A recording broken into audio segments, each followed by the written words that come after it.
Avant de parler d'images, de symboles ou même d'art chrétien, il faut repartir de la base. Une question simple mais fondamentale, les chrétiens ont-ils bibliquement le droit d'utiliser des images ? La Bible interdit l'idolâtrie de manière très claire, et pourtant, l'histoire chrétienne est traversée par des images, des fresques, des icônes, des représentations visibles de la foi. Pour comprendre cette apparente contradiction, il faut revenir au texte biblique lui-même, le lire dans son contexte et voir comment il a été compris. Je vous propose donc 3 fondements bibliques qui permettent de comprendre pourquoi l'image devient possible sans trahir l'écriture.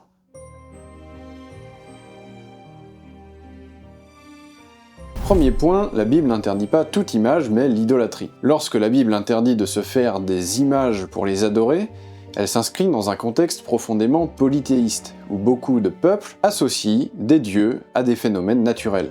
Le soleil, la pluie, la mer, la fertilité, etc., etc. Ces forces sont matérialisées par des statues ou des images qui ne sont pas de simples symboles, mais des lieux où la divinité est censée résider. Adorer leur image, c'est adorer leur représentation, mais aussi l'image en tant que telle. Par exemple, s'il s'agit d'une statue, on croit que la statue est le Dieu lui-même présent dans la pièce. C'est dans ce contexte que le commandement prend tout son sens. Tu ne feras pas d'image taillée, ni aucune représentation de ce qui est dans les cieux, en haut, de ce qui est sur la terre, en bas, ou de ce qui est dans les eaux, ou au-dessous de la terre. Tu ne te prosterneras pas devant ces choses et tu ne les serviras pas. Le problème n'est donc pas l'image en elle-même, mais le fait de diviniser un élément du monde créé et de lui rendre un culte à la place de Dieu. D'ailleurs, la Bible montre très vite que toute image n'est pas interdite.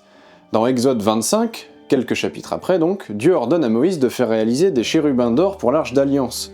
Dans le livre des Nombres, au chapitre 21, il demande également la fabrication du serpent d'airain, élevé pour que les Israélites guérissent en le regardant. Ces images ne représentent pas des forces naturelles divinisées, elles ne sont pas adorées, elles renvoient à l'action de Dieu sans jamais se substituer à lui. L'interdit biblique vise donc l'idolâtrie, pas l'usage symbolique ou mémoriel de l'image. Mais tant que Dieu reste invisible, l'image demeure secondaire et toujours risquée. Et c'est précisément ce point que le christianisme va bouleverser. Le deuxième fondement repose sur le cœur même de la foi chrétienne, l'incarnation. Dans l'évangile de Jean, il est écrit « Le Verbe s'est fait chair et il a habité parmi nous ». Et saint Paul ajoute « Le Christ est l'image du Dieu invisible ». Cela signifie quelque chose de radical. Dieu ne se contente plus d'agir dans l'histoire, il entre dans l'histoire. Il devient visible, localisable, reconnaissable. Le christianisme ne présente pas une idée abstraite de Dieu. Il confesse que Dieu a pris un visage humain. Dès lors, représenter le Christ n'est pas enfermer Dieu dans une image, mais affirmer que Dieu a réellement assumé une forme humaine. Refuser toute image du Christ revient paradoxalement à nier la réalité concrète de l'incarnation.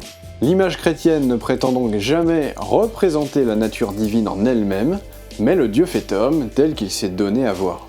Reste pourtant une crainte légitime, si l'image est permise, comment éviter qu'elle ne devienne à son tour une idole ? La Bible répond à cette question par une distinction très précise. Adoration et vénération ne sont pas la même chose. La Bible distingue clairement adoration réservée à Dieu seul et l'honneur rendu qui peut être légitime. Jésus le rappelle explicitement, c'est le Seigneur ton Dieu que tu adoreras et à lui seul que tu rendras un culte. L'adoration est exclusive, elle ne peut être rendue ni à une image ni à une créature. Mais dans le même temps, l'Écriture reconnaît la légitimité de l'honneur. Saint Paul écrit « Rendez à chacun ce qui lui est dû, l'honneur à qui l'honneur ». Dans toute la Bible, on voit des gestes de respect, prosternation, hommage, baiser, adressés à des rois, des prophètes ou des messagers de Dieu, voire Jésus lui-même, sans que cela soit confondu avec l'adoration. Dans ce cadre, l'image chrétienne fonctionne comme un signe relationnel.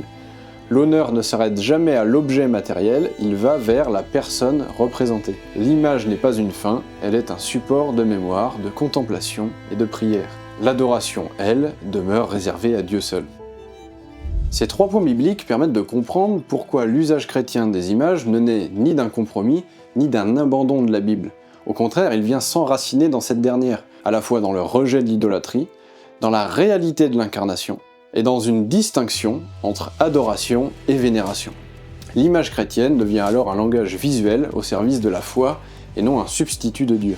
Dans les prochaines vidéos de cette série, nous irons plus loin.